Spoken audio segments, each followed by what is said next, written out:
One of these is oil paint and one of these is acrylic. I'm going to go into my process for both of these paintings in today's videos, showing you how you can use both mediums to create the best realistic effect. My name is Carla Grace. I am a realistic wildlife artist working in both acrylic and oil paint. I have refined my process for both mediums in a way that allows me to utilize their nature to their fullest potential. I teach my process on my tutorial platform, which you can access in the description below, and hopefully take your painting skills to a whole new level. The purpose of this video today is to show you the difference between the process I use to create both of these paintings using acrylic or oil paint. I show you the differences so that you can hopefully make a decision for yourself whether or not you want to use acrylic or oil. So let's get into it.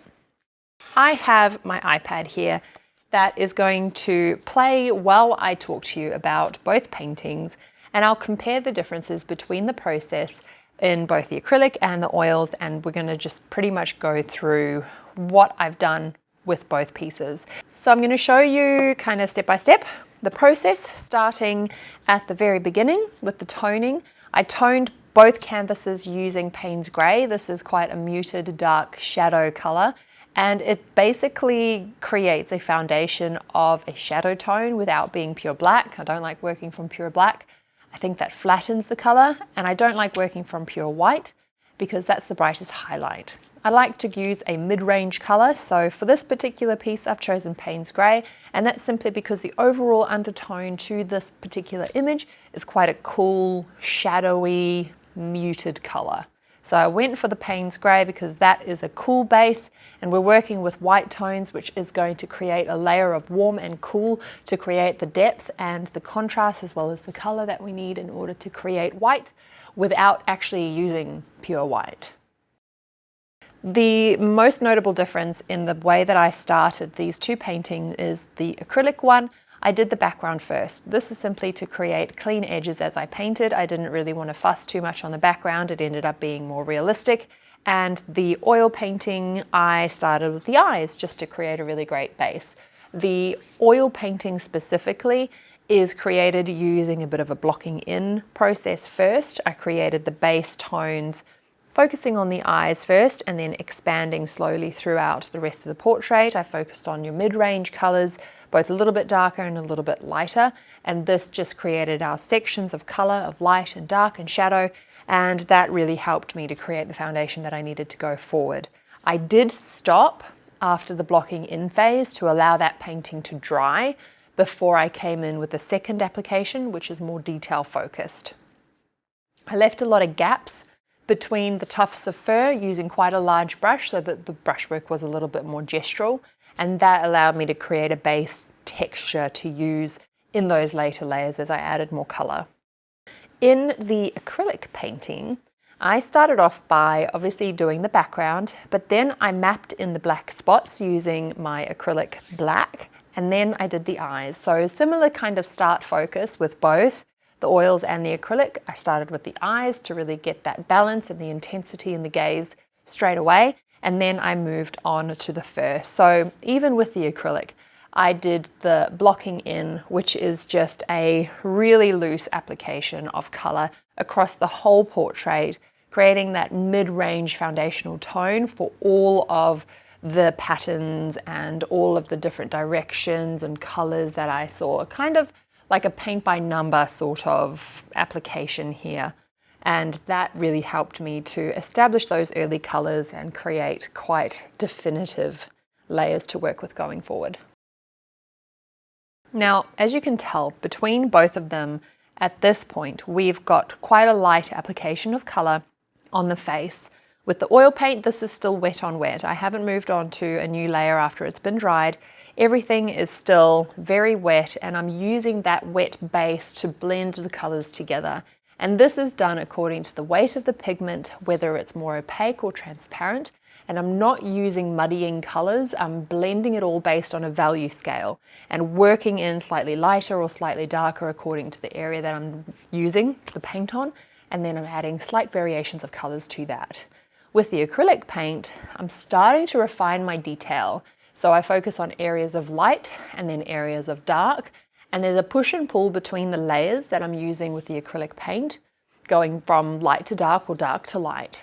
And it's done in a way that overlaps the colors rather than blends them. So that's the main difference, I think, between these two processes, is that with the oil paint, I'm blending wet on wet, and acrylic, I'm creating a layer and then another layer and then another layer, and it all accumulates to eventually come together and create a lot of depth and color.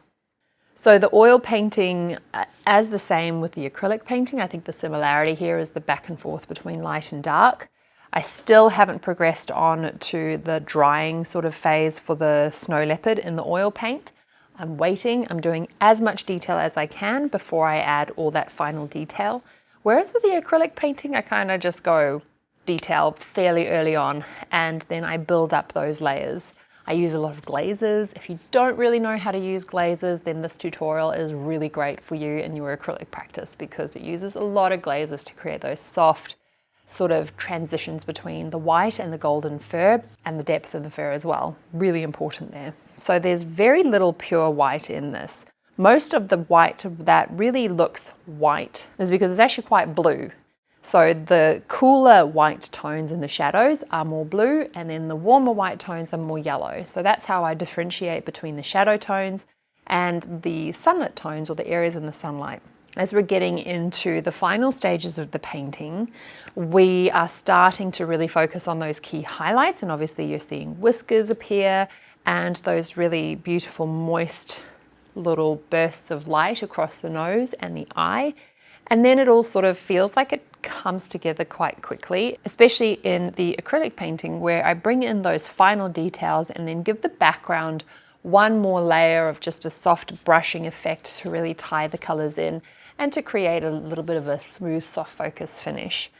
Both of these paintings side by side don't actually have a lot of variation between them. I did actually muck up a little bit on the acrylic painting, where the side of the muzzle here is a little bit squished. That's an easy fix for a later date, but I didn't really pick up on it until several weeks after I finished filming the tutorial. And so for now, side by side, you can kind of see that the oil painting here has a little bit more of a deeper golden color on the face. The acrylic version is a little bit lighter, and the oil painting, actually, because I've oiled out the surface, it is much more shiny, and so it has that saturated wet look to it. Whereas the acrylic painting, because the paint's dry, there's only sections of it because of the different pigments that have that shiny effect to it. However, once I apply a layer of varnish across the surface of each painting, the surfaces will match in terms of saturation and the shiny finish of the surface. There's definitely a lot more refined, clear details on the acrylic side, whereas the oil painting side, it's a little bit less refined. It's definitely more textured, more painterly, but I really like that finish. Whereas acrylic is definitely has a sharper finish to it, because you're able to apply so much detail straight after one another when you're working on a dry surface. If you don't know acrylic and you don't know how to create those layers in order to create the same blended finish that you'd get with oil paints, then honestly my tutorials are there for you, because I teach my process step by step. I've broken down my process into 7 layers or 7 stages of application in the painting process. This painting was created in 7 layers. It's amazing what you can do with acrylic in a very small amount of layers. Obviously, the more advanced you get, the more layers you do, but that becomes intuitive as well.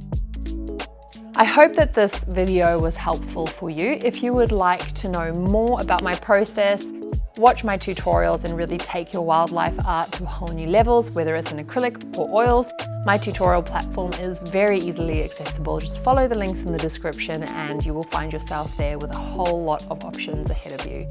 So I look forward to seeing you in the next video. Thank you for being here. Hit subscribe, share, and comment if you would like to see more of these videos from me.